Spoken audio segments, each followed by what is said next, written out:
நம்ம அக்கா ஷாலின் மரியா இருக்காங்கள்ல, ஷாலின் மரியா லாரன்ஸ் நேற்று இரவு ஒரு 8:50 போல் ஒரு ட்வீட் போட்டிருக்காங்க.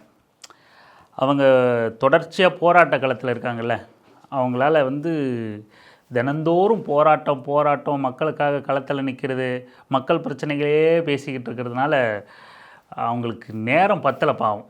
அந்த நேரம் பத்தாத காரணத்தினால தோழர் சிவா திலீபன் அவர்களோட மொழிப்போர் ஈகியரான தோழர் சிவா அவர்களோட அந்த மரணம் குறித்து ஒரு ட்வீட் ஒன்று போட்டிருக்காங்க. என்ன ட்வீட்டு நான் படித்து காட்டுறேன் பாருங்கள். தோழர் சிவா திலீபன் இறந்திருக்கிறார். ஆரம்பிக்கிறது ரொம்ப நல்லா தான் ஆரம்பிக்கிறாங்க. தோழர் சிவா திலீபன் அவர்கள் இறந்திருக்கிறார். மனது ஆறவே இல்லை. மனது ஆறவே இல்லை. ஓகே, தோழரோட அந்த ஈகத்தை புரிஞ்சிருக்காங்க போல். அதுக்காக தன்னோட அனுதாபங்களையும் அந்த இந்திக்கு எதிரான போர்க்குரலையும் வலுப்படுத்துறதுக்கான தன்னோட நிலைப்பாட்டை அறிவிக்கிறாங்க போல். அப்படின்னு தானே உங்களுக்கு இந்த 2 லைனில் தெரியுது. தோழர் சிவா திலீபன் இறந்திருக்கிறார், மனது ஆறவே இல்லை. என்றைக்காவது இது போன்ற போராட்டங்களில் அரசியல்வாதிகளின் பிள்ளைகள் கலந்து கொண்டிருந்திருக்கிறார்களா? இதுவரைக்கும் கூட நீங்கள்லாம் என்ன நினைப்பீங்க?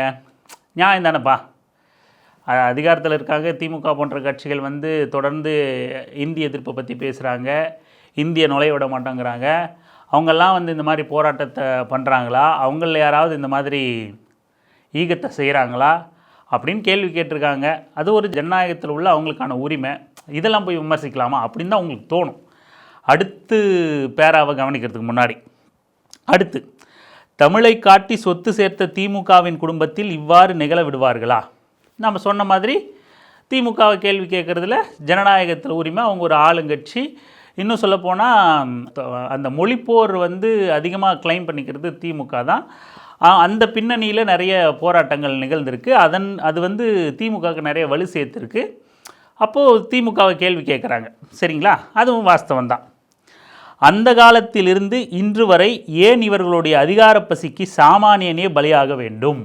அந்த காலத்திலிருந்து எது 1930 காலகட்டத்திலேருந்து இப்போ வரைக்கும் திமுகவோட அதிகார பசிக்கு ஏன் சாமானியன் பலியாகணும்? ஆனால் திமுக ஆட்சிக்கு வந்தது எப்போ தெரியுங்களா? 1967. முதல் இந்திய எதிர்ப்பு போர் அப்படிங்கிறது ஆரம்பிச்சது 1930 ஆரம்பிச்சிருச்சு. 37 அது தீவிரமடையுது. 65 மீண்டும் மொழிப்போர் வெடிக்குது. நேற்று தோழர் சிவா திலீபன் அவர்களோட அந்த நினைவேந்தல் கூட்டத்தில் அந்த அடக்கம் செய்கிற இடத்துல எல்லா தலைவர்களும் மேடை ஏறி இருந்தாங்க. அனைத்து இடதுசாரிகளும் மொழிக்காக ஜனநாயக சக்திகள் ஒன்றிணைக்கூடிய அத்தனை ஜனநாயக சக்திகளும் அந்த மேடையில் இருந்தாங்க. எல்லா தலைவர்களுமே பேசினாங்க. ரொம்ப உணர்வெழுச்சியான ஒரு இடம் அந்த இடம். அங்கே கூட தோழர் திருமுருகன் காந்தி பதிவு பண்ணியிருந்தார். நாங்கள் தமிழர்களுக்கு தமிழ் மொழிக்கு 5000 ஆண்டுகளுக்கு மேலான வரலாறு உண்டு.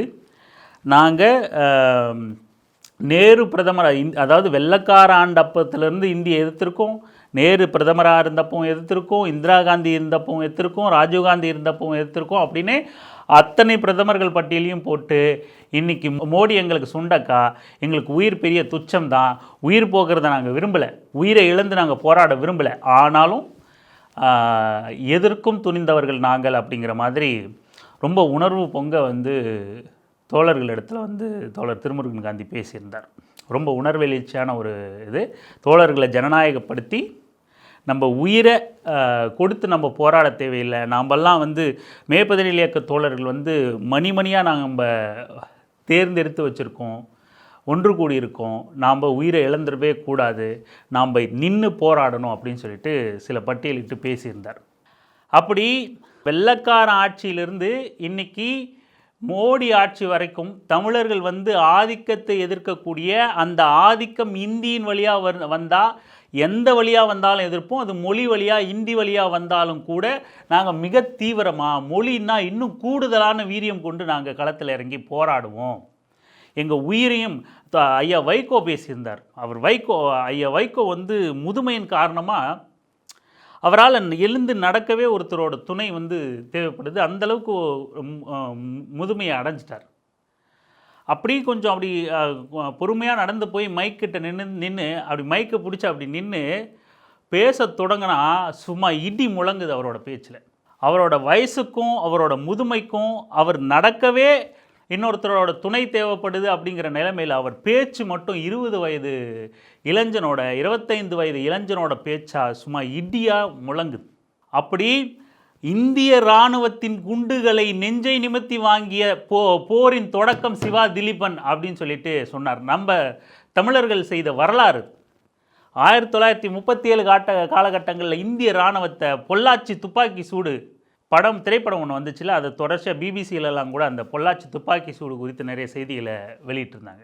நெஞ்ச நிமித்தி என்ன சுடு அப்படின்னு காலில் குண்டடிப்பட்டு மருத்துவமனைக்கு போய் அதுக்கு கட்டு போட்டு மறுபடியும் இந்திய எதிர்ப்பு களத்துக்கு வந்து நெஞ்சில் சுடு அப்படின்னு நின்ன வரலாறு நம்ம தமிழர்களோட வரலாறு.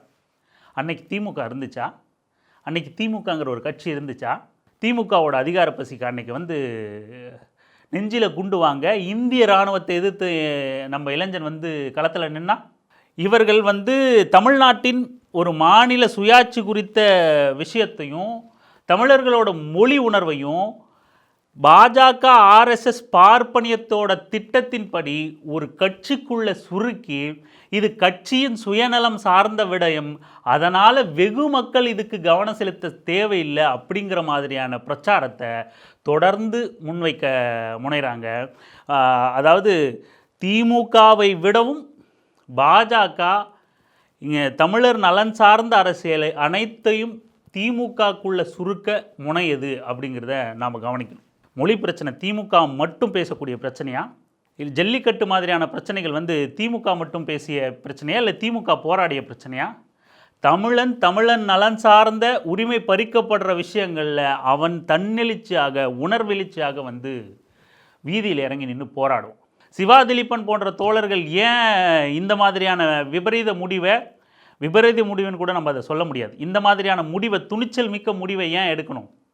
நம்ம இனி மற்ற தோழர்கள் அந்த மாதிரி செய்யணுன்றதுக்காக சொல்லலை. அவர் எடுத்த முடிவு ஏதோ சும்மா உணர்ச்சி வசப்பட்ட முடிவு அப்படின்னு இல்லை. அவர் முகநூலில் பதிவு போட்டுட்டு காலையில் திருமுருகன் தோழர் சொல்கிறார், நாங்கள் ஒரு 15 தோழர் போய் இந்திய இப்போ இது பண்ணலாம் அப்படின்னு ஒரு பட்டியல் ரெடி பண்ணோம், இந்தந்த தோழர்கள்லாம் போகலாம் அப்படின்னு. அதில் சிவா திலீபன் தோழர் வந்து பேர் இடம் பெறலை. அவரை நாங்கள் முதல்ல சூஸ் பண்ணல, அவரை நாங்கள் கூப்பிடல. ஆனால் இப்படி ஒரு போராட்டம் நடைபெறுது அப்படின்னு அறிஞ்ச உடனே இந்த மாதிரியான போராட்டத்தில் நான் இல்லைன்னா எப்படி, இதுக்கே நான் இந்த போராட்டத்துக்கு நான் இல்லாமல் எப்படி அப்படின்னு தானாக முன் வந்து தன் பெயரை இந்த போராட்டத்தில் இணைச்சு கொண்டு போராட்டத்துக்கு வீட்டிலையெல்லாம் பேசி வீட்டிலேருந்து கிளம்பும்போது முகநூலில் உடல் மண்ணுக்கு உயிர் தமிழுக்கு இந்தி வீழ்க தமிழ் வெல்க தமிழ் வாழ்கன்னு பதிவிட்டுட்டு அந்த போராட்ட களத்துக்கு போர்க்களத்துக்கு வந்திருக்காரு சிவா திலீபன். அவரை இழந்த அந்த குடும்பம் முழுக்கமும் அரசியல் பற்றிருக்கு. அந்த மகள்கள் சொல்கிறாங்க, தோழர் சிவா திலீபனோட மகள்கள், என் தந்தை நம் தாய்மொழிக்காக மிகப்பெரிய ஒரு வீர செயலை தாய்மொழி ஈகியராக மாறியிருக்கார் அப்படின்னு சொல்லிட்டு பாசிசத்தை வீழ்த்துவோம் அப்படின்னு தன் தந்தையோட இறுதி இரங்கல் மேடையில் கூட சிவா திலீபன் தோழரோட மகள் வந்து புலி மாதிரி விரும்புகிறாங்க. பாசிசத்தை வீழ்த்துவோம், மொழிக்கான இந்த உரிமை போராட்டத்தை நிச்சயம் கைவிட மாட்டோம், தொடருவோம் அப்படிங்கிறாங்க. அந்த ஒட்டுமொத்த குடும்பமும் தமிழுக்காக நிற்குது. சிவா திலீபன் அவர்களோட இணையர் தோழர் இசைமொழி அவரும் அவ்வளோ எனக்கு சிவா திலீபன் அவர்களோட இழப்பு என்னோட பர்சனல் லைஃப்பில் மிகப்பெரிய பேரிழப்பு தான், என்னோட தனிப்பட்ட வாழ்க்கையில் அது ஒரு இழப்பு தான். ஆனால் எங்களுக்கு அவர் செய்த இந்த செயல் வந்து அவர் திட்டமிட்டு வந்து எங்ககிட்ட எதையும் அறிவிச்சுக்கல, சொல்லலை. ஆனால் அவர் திட்டமிட்டு வந்திருக்காரு. இந்த போராட்டம் வெகு மக்கள்கிட்ட போய் சேரணும்னு அவர் முடிவெடுத்து வந்திருக்காரு. அவர் செஞ்ச செயல் இந்த மொழிக்காக, இந்த இனத்துக்காக, இந்த இனத்தை இந்த மொழி மீது செலுத்துகிற ஆதிக்கத்துக்கு எதிராக திசை திருப்ப அவர் எடுத்த இந்த முயற்சியும் இந்த செயலும் நாங்கள் பெருமைப்படுறோம் அப்படின்னு அந்த குடும்பம் அந்த மேடையில் கண்ணீர் சிந்தாமல் அறைகோல் விடுறாங்க. சிவா திலீபனோட இணையர் வந்து மக்கள் எல்லாரும் இந்த போராட்டத்தில் உங்களை இணைச்சிக்கணும் அப்படின்னு சொல்லிட்டு அறைகோல் விடுறாங்க. தொடர்ந்து பார்ப்பனிய அதிகார வர்க்கம் வந்து, ஆதிக்க வர்க்கம் வந்து எந்த ஒரு மாநிலம் சார்ந்த தேசிய இனங்களோட உரிமை பிரச்சனையையும் வந்து ஏதாவது ஒரு தனிப்பட்ட நபரோட லாப நோக்கத்துக்குள்ளே சுருக்கவோ அல்லது தனிப்பட்ட தேர்தல் கட்சிகளோட லாப நோக்கத்துக்குள்ளே சுருக்கி அதை மட்டுப்படுத்தணும், மலினப்படுத்தணும் அப்படிங்கிற திட்டத்தோட பல வேலை திட்டங்களை முன்னெடுக்குது. அந்த வேலை திட்டத்தில் மிச்ச மீதியை தின்னுட்டு வாந்தி இருக்கக்கூடிய நபர்கள் தான் ஷாலின் மரியா போன்ற நபர்கள். அடுத்து வருவோம். இப்படி திமுகக்குள்ளே சுருக்கியிருக்காங்களா? அடுத்து, அரசு நினைத்திருந்தால் அவர்களை அங்கிருந்து அப்புறப்படுத்தி இந்த மரணத்தை தடுத்திருக்கலாம். என்ன சொல்கிறாங்க? முந்தைய வரியில் அந்த காலத்திலிருந்து இன்று வரை ஏன் இவர்களுடைய அதிகார பசிக்கு சாமானியனே பலியாக வேண்டும் அப்படின்னு கேள்வி கேட்டு, அரசு நினைத்திருந்தால் அவர்களை அங்கிருந்து அப்புறப்படுத்தி இந்த மரணத்தை தடுத்திருக்கலாம். ஆனால் இந்த போராட்டத்தை தொடரவிட்டது திமுக அரசு.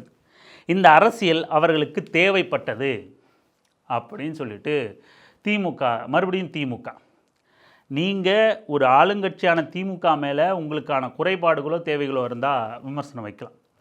ஆனால் இந்த மிச்ச மீதியை திங்கக்கூடிய ஒரு என்ன வார்த்தையை நான் தேடிக்கிட்டு இருக்கேன், வார்த்தை இதை இந்த மாதிரியான நபர்களை என்ன வார்த்தை கொண்டு குறிப்பிடுறது அப்படின்னு சொல்லிட்டு, இந்த மாதிரியான ஒரு சுயநலவாதி திமுகக்குள்ளே அந்த போராட்டத்தை சுருக்கிறத தாண்டி ஏன் இந்திக்கு எதிராக நீங்கள் போராட அனுமதிச்சிங்க ஒரு அரசா? அந்த போராட்டத்தை ஆரம்ப நிலையிலேயே நீங்கள் அடக்கி ஒடுக்கி அவங்கள கைது பண்ணி உள்ளே போட்டிருக்கணும்ல. எதுக்கு? இந்த மண்ணில் ஒரு ரயில்வேலையோ ஒரு ஐசிஎஃப் போன்ற நிறுவனங்கள்லையோ எல்ஐசி போன்ற நிறுவனங்கள்லையோ தேசியமயப்படுத்தப்பட்ட வங்கிகள்லையோ எல்லா இடங்கள்லையும் இந்திக்காரனோட ஆதிக்கம். இந்தியே படிச்சிருந்தாலும் தமிழனுக்கு வேலை வாய்ப்பு இல்லை. தமிழ்நாட்டை தவிர மற்ற எல்லா மாநிலங்கள்லையும் மும்மொழி கொள்கை இருக்குது. ஆனால் இங்கே ஒன்றிய அரசு பணிகளில் அமர்த்தப்படுறது கேரளாவை சேர்ந்த இந்தி தெரிஞ்சவனையோ, கர்நாடகாவை சேர்ந்த இந்தி தெரிஞ்சவனையோ, ஆந்திராவை சேர்ந்த இந்தி தெரிஞ்சவனையோ அல்ல, இந்தியை தாய்மொழியாக கொண்டவனுக்கு மட்டும்தான் வேலை கிடைக்குது. இந்தி தெரிஞ்சவனுக்கு கூட வேலை கிடைக்கல. அப்பட்டமா இங்கே வர வட இந்திய தொழிலாளர்கள் பிரச்சனை கிடையாது. அவன் நம்மக்கிட்ட வேலை செஞ்சு நம்ம பொருளாதாரத்தை வளப்படுத்த வரான். ஆனால் அதிகாரத்தில் பரவலாக்கப்படுற வட இந்திய நபர்கள் இந்திக்காரர்கள் நமக்கு ஆணையிடுறார்கள். நம்ம தொழில் வளம் அத்தனையும் முடக்கப்படுது அவங்களால. இப்போது ஒன்றிய அரசு நிறுவனங்களான சிபிஐ, இடி இந்த மாதிரியான நிறுவனங்களில் இந்திக்காரர்கள் மட்டும் இருக்கிறதுனால தான் எந்த வட இந்தியக்காரங்களுக்கும் மார்வாடிகளுக்கும் பனியா கும்பலுக்கும் அவன் ரெய்டு போகிறது கிடையாது. தமிழர்களை தொடர்ந்து இது சரியில்லை, அது சரியில்லை, இந்த டாக்குமெண்ட் வேணும், அந்த டாக்குமெண்ட் வேணும்னு தொடர்ந்து அவர்கள் தொழிலை முடக்கிற வேலையை, நெருக்கடி கொடுக்குற வேலையை, ரெய்ட் போகிறது, சீல் வைக்கிறது, இப்படின்னு தொடர்ச்சியாக செய்கிறான். தமிழ்நாட்டு பொருள் ஒன்று தமிழ்நாட்டை விட்டு வெளியே போனோம், இல்லை மற்ற மாவட்டத்துக்கு போனோம்னா கூட ஜிஎஸ்டி இல்லாமல் போக முடியாது. ஆனால் மார்வாடியோட எந்த பொருளும் குஜராத்திலிருந்து இறக்குமதி ஆகிற எந்த பொருளுக்கும் ஜிஎஸ்டி இருக்கிறது இல்லை அப்படின்னு மிகப்பெரிய குற்றச்சாட்டை தோழர் திருமுருகன் காந்தி வைக்கிறார். ஆனால் இந்த அம்மா இப்பேற்பட்ட ஆதிக்கம் செலுத்தக்கூடிய, நம்மளோட வளங்களை சுரண்டக்கூடிய, நம்ம பொருளாதாரத்தை சுரண்டக்கூடிய, நம்மகிட்டயே சுரண்டி வாழ்ந்துட்டு நாம் இந்திய எழுத்துக்களை அழிக்கும்போது இந்திய எழுத்துக்களை அழிக்கிறது நமக்கு ஆபத்து அப்படின்னு மார்வாடி பனியா கும்பல் பாஜக காரங்களோட கூட்டு சேர்ந்துக்கிட்டு நாம் எல்லாம் ஒன்று சேர்வோம், இங்கே இந்திய அழிக்கக்கூடாதுன்னு அவங்க செய்கிற சதிச்செயல ஒரு வார்த்தை கூட தொடர்ந்து பேசாத இந்த மாதிரியான மிச்ச மீதி திண்ணிகள் சுயநலவாதிகள் இந்தியை எதிர்த்து போராட விட்டுருக்கக்கூடாத அரசு அப்படின்னு ஒரு சர்வாதிகாரத்தை அரசு செஞ்சிருக்கணும். தமிழ் மொழிக்கு எதிராக செயல்படுற இந்தியை எதிர்த்து போராடுறதை அனுமதிச்சிருக்க கூடாது அப்படின்னு ஒரு அறிக்கையை, ஒரு ட்வீட்டை போடுது. அப்படின்னா இந்த நபர் எப்பேற்பட்ட என்ன வார்த்தை வேணால் பயன்படுத்திக்க. ஆனால் இந்த நபருக்கு பேர் புரட்சி போராளி புடுங்கி. நாம் இந்தியை எதிர்த்து போராடக்கூடாதான். போராடினா ஷாலின் மரியா லாரன்ஸுக்கு வலிக்குது. நம்மளை போராட அனுமதிச்சிட்டாங்களே அப்படின்னு திமுக அரசு மேலே கோபம் வருது. இந்த ஷாலின் மரியா மாதிரியான மிச்ச மீதி திண்ணிகளுக்கு எதுக்காக அரசு மீது கோபம் வருது பாருங்கள். எதுக்காக அரசு மீது கோபம் வருது பாருங்கள். அப்போ இவர்கள் அரசின் மீது காட்டுகிற கோபத்தின் மீதெல்லாம் என்ன மாதிரியான பின்புலம் இருக்குது அப்படிங்கிறத நீங்களே புரிஞ்சுங்க. மிச்ச மீதி தின்னுட்டு அந்த மிச்ச மீதிக்காக மட்டுமே இவர்களுக்கு கோபம் வருகிறது அப்படிங்கிறத நீங்கள் புரிஞ்சுக்குங்க. அடுத்த வரிங்க வாங்க. நாளை அவருக்கும் ஒரு மணிமண்டபம் கட்டுவார்கள். அந்த மனிதனின் தியாகத்தை தங்கள் அதிகாரத்திற்காக பயன்படுத்தி கொள்வார்கள். இந்த வெட்கமில்லாதவர்களுக்காக நம் உயிரை நாம் மாய்த்து கொள்ள வேண்டுமா? ஒரு அப்பாவியின் உயிரை காவு கொடுத்திருக்கும் மே 17 இயக்கத்தை நான் கண்டிக்கிறேன். திருமுருகன் காந்தி இந்த அரசியல் விளையாட்டை விட்டுவிட்டு இந்த மரணத்திற்கு பொறுப்பேற்க வேண்டும். இதில் 2 விஷயம். ஒன்று, நாளை இவருக்கும் ஒரு மணிமண்டபம் கட்டுவார்களாம். இந்த மனிதனின் தியாகத்தை அவர்கள் அதிகாரத்திற்காக பயன்படுத்தியிருப்பாங்களாம். மே 17 இயக்க தோழர்களோட அந்த தோழரோட துணை நின்ற இடதுசாரி ஜனநாயக சக்திகள் அத்தனை பேருக்கும் அந்த தோழரை மருத்துவமனையில் வந்து சந்திச்சுட்டு அவர் நலம் பெற்று வரணும்னு விரும்பின அத்தனை பேருக்கும், அவரோட இறுதி நிகழ்வில் பங்கேற்றுக்கிட்ட அத்தனை பேருக்கும், இங்கே எல்லாம் வர முடியாத, பங்கேற்க முடியாத, வெளியிலிருந்து அவர் எப்படியாவது மீண்டு வந்துடணும்னு அவளோட பார்த்துக்கிட்டு இருந்த மொழி உணர்வு கொண்ட அத்தனை பேருக்கும் என்ன அப்படின்னா, ஏற்கனவே உள்ள மொழிப்போர் ஈகியர்களுக்கு அளிக்கப்பட்ட அத்தனை மரியாதையும் தோழர் சிவா திலீபனுக்கு அளிக்கப்பட வேண்டும். அவருக்கான மணிமண்டபம் எழுப்பப்பட வேண்டும். அவர் வந்து வெறுமனே ஏதோ போராடினார், உணர்ச்சி வசத்தால் இறந்தார் அப்படின்லாம் கிடையாது. அவர் மொழிக்காக திட்டமிட்டு ஒரு போராட்டத்தின் வழியாக நம்மளை தூண்டி ஒருங்கிணைக்கிற வேலையை செஞ்சுட்டு போயிருக்கார். இங்கே இவ்வளோ பெரிய பிரச்சனை இருக்குது, எல்லோரும் இதை கவனிங்க, இந்த போராட்டத்தை என்னோட மரணத்திலிருந்து நீங்கள் கட்டி எழுப்புங்க அப்படின்னு சொல்லிட்டு தீவிரமாக்குங்கன்னு சொல்லிட்டு போயிருக்கார். அவர் வந்து நம்ம திரும்ப சொல்கிறோம், ஒரு வரலாற்று தொடர்ச்சி. 37க்கு அப்புறமோ 65க்கு அப்புறமோ ஒரு தீவிரமான ஒரு மொழிப்போரோட மொழி ஈகியர் ஆகியிருக்காரு தோழர் சிவா திலீபன் அவர்கள். அவர் ஒரு ஆயுதம் நமக்கு. அவரை நினைவேந்துறதோ, அவருக்கு மணிமண்டபம் கட்டுறதோ, அவரை நினைவேந்துவதோ, நாம் ஆதிக்கத்துக்கு எதிராக தொடர்ந்து நாம் மறந்துடல இந்தி திணிப்பை, மறந்துடல இந்தி ஆதிக்கத்தை, டெல்லி அதிகாரத்தை, ஆதிக்கத்தை நாங்கள் தொடர்ந்து போரிடுவோம் அப்படின்னு சொல்கிறதுக்கான ஒரு அடையாளம் சிவா திலீபன் அவர்கள். அவருக்கு மணிமண்டபம் கட்டிடக்கூடாதுங்கிறத என்ன மாதிரி ஈயம் பூசி பேசுது பாருங்கள் இந்த கேடுகட்ட நபர். அவருக்கு மணிமண்டபம் கட்டிடுவாங்களாம், அது திமுகவுக்கு லாபமாக போயிடுமா. அவர் அங்கீகரிக்கப்படணும். ஒரு மொழிக்காக 2026 வரலாற்றின் தொடர்ச்சியாக உயிர் நீத்திருக்கிற ஒரு ஈகியர் அவர் ஏற்கனவே மொழி ஈகியர்களானவர்கள் எப்படி கௌரவிக்கப்படுகிறார்களோ, அங்கீகரிக்கப்படுகிறார்களோ, அதுபோல தோழர் சிவா திலீபன் அவர்கள் தமிழ் மக்களால் அங்கீகரிக்கப்பட வேண்டும். தலைமுறை கடந்து அவரோட ஈகம் வந்து கொண்டு செல்லப்பட வேண்டும். ஆனால் இந்த ஈனப்பிறவிக்கு என்ன எண்ணம் பாருங்கள், பார்ப்பனியம் தான் விரும்புவோம். நம்மளோட அடையாளத்தை நாம் முன்னகர்த்தக்கூடாது அப்படின்னு இந்த மண்ணில் நம்ம இணை எதிரிகளான பார்ப்பனியம் மட்டுமே அப்படி சிந்திக்கும். அந்த பார்ப்பனியத்தின் மிச்ச மீதியை தின்னக்கூடிய இந்த நபர் வந்து அவர்களோட கருத்துக்களை அப்படியே எடுத்துகிட்டு வந்து மேடமோட புரட்சி புடுங்கி ஸ்டைலில் வந்து சொல்லிக்கிட்டு இருக்காங்க. இவர்கள் யாருக்கானவர்கள் அப்படிங்கிறத நாம் தெரிஞ்சுக்கணும். இன்னொரு முக்கியமான விஷயம், இந்த இழிபிறவி பேசியிருக்கிறதுல அதை கூட வேறு ஏதாவது திருப்பி விட முயற்சி பண்ணோம். இந்த புரட்சி புடுங்கி என்ன சொல்லியிருக்கு அப்படின்னா, இந்த மிச்சமீதி திண்ணிங்கிறதே இது பேராக வச்சுப்போம். நம்ம மிச்சமீதி திண்ணிங்கிறதே இதனோட பேராக வச்சுப்போம். இன்னொரு வார்த்தை என்ன ரொம்ப நாசூக்காக வந்து ஈயம் பூசின மாதிரியும் இருக்கணும், பூசாத மாதிரியும் இருக்கணும்னு சொல்லியிருக்குன்னா, ஒரு அப்பாவியின் உயிரை காவு கொடுத்திருக்கும் மே 17 இயக்கம் அப்படின்ட்டு. தோழர் சிவா திலீபன் வந்து அப்பாவி இல்லை, அவர் ஒரு போராளி, அவர் ஒரு புலியா இந்த இனத்திற்காக தன் மொழி காக்க ஆதிக்கத்தை எதிர்த்து உரிமைய புலி. அவரை போய் அப்பாவி அப்படின்னு சொல்லிட்டு அவரோட ஈகத்தை கொச்சைப்படுத்த நினைக்குது இந்த மிச்சம் மீதி திண்ணி போராளி போர்வையில் இருக்கிற ஒரு ஓனாய். வேற மோகன் மாதிரியான ஆளாக இருந்தால் நம்ம வார்த்தையே வேற இருந்திருக்கும். இப்படி நம்ம சொன்ன மாதிரி தோழர் சிவா திலீபன் ஒரு சாதாரண ஒரு பொதுமக்கள்லேருந்து அந்த போராட்டத்தை கவனித்து உணர்வெளிச்சியால் அந்த சம்பவம் நிகழல.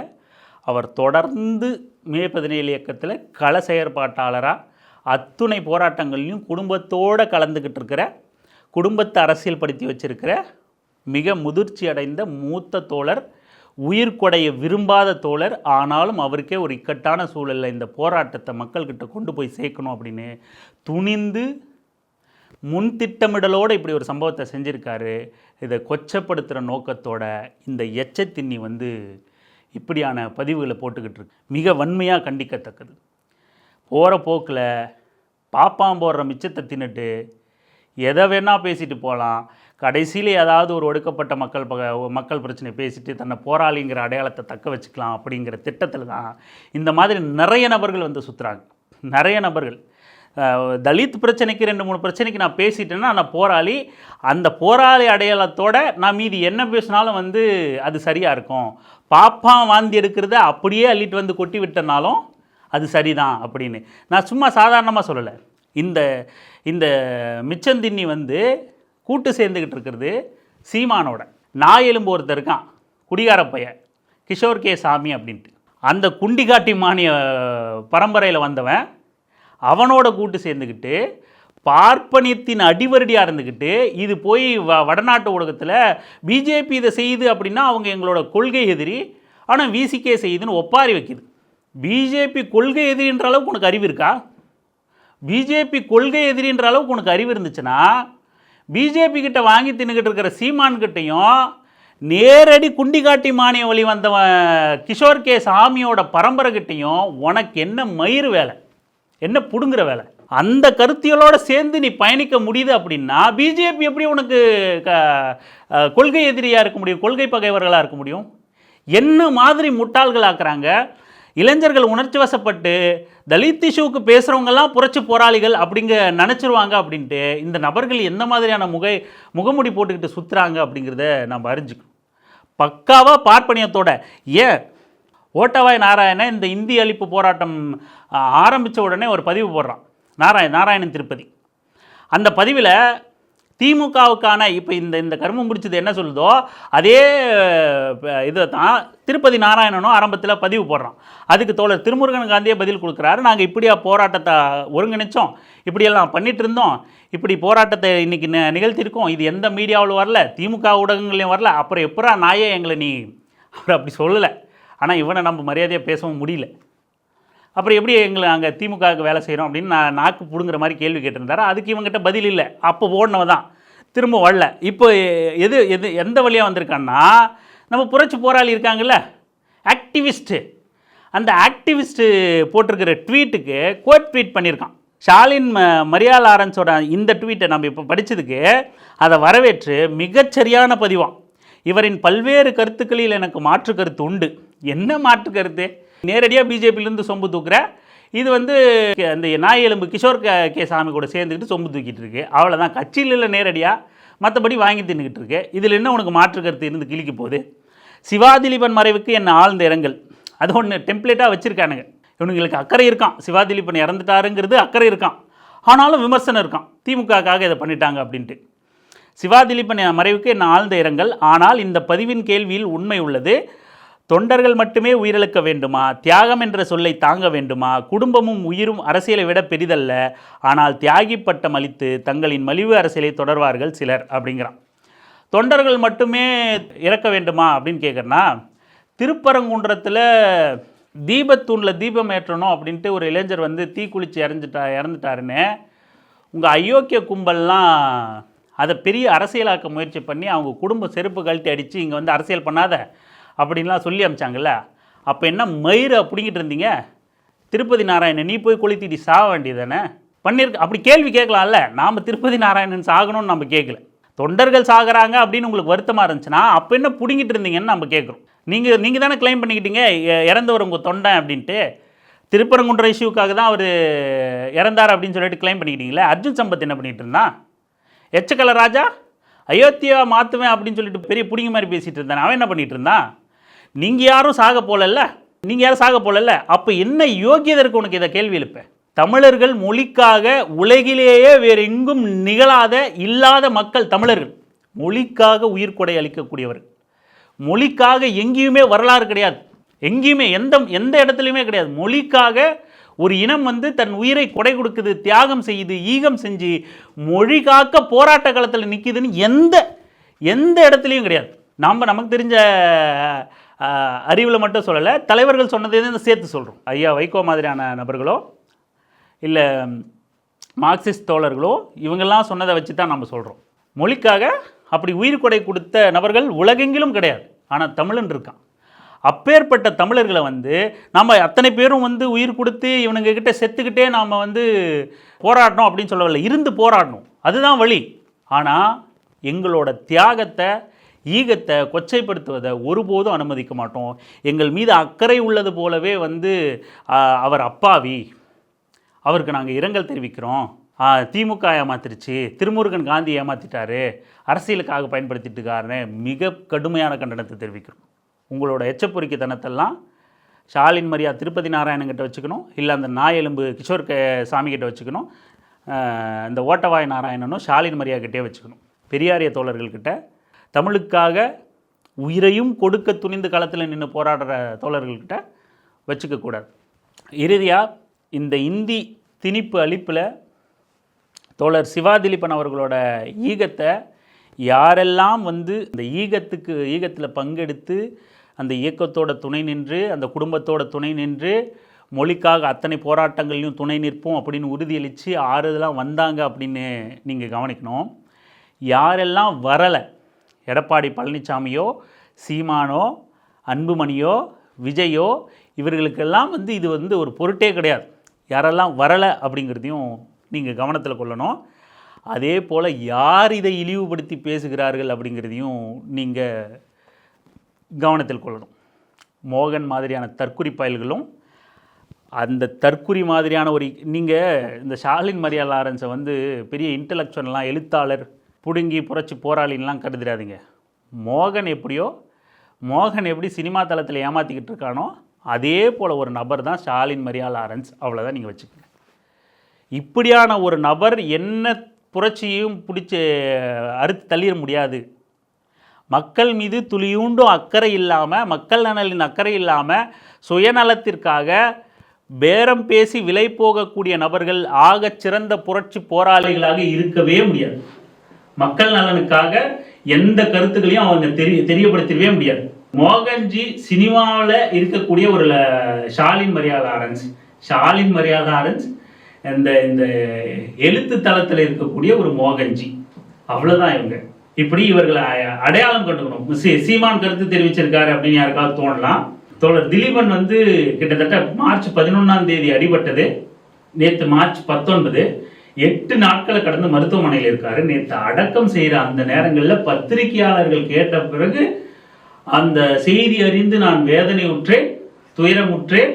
இந்த மாதிரி நாங்கள் உயிரை கொடுத்து போராடக்கூடாது, இருந்து போராடணும்னு ஒரு செய்தியை சொல்லியிருக்கான் சீமான்.